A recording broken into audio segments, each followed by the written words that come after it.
આપણા દેશી પપૈયો છે, જે દેશી પપૈયાની અંદર પાક પડવાનું ચાલુ થઈ રહ્યું છે અને આપણે વસુધા બીજ બેંકની અંદર આનું બીજ સામેલ કરવાનું છે.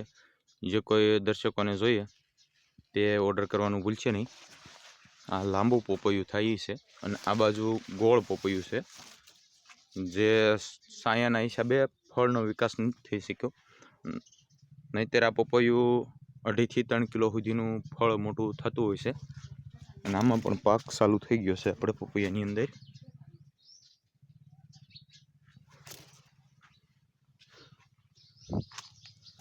ત્યારબાદ આ 2 પપૈયા છે તે નર છે અને એની અંદર આપણે એક સ્પેશિયલ ટ્રીકનો ઉપયોગ કરેલ છે, જેથી એમાં પપૈયા આવવાનું ચાલુ થઈ ગયું છે.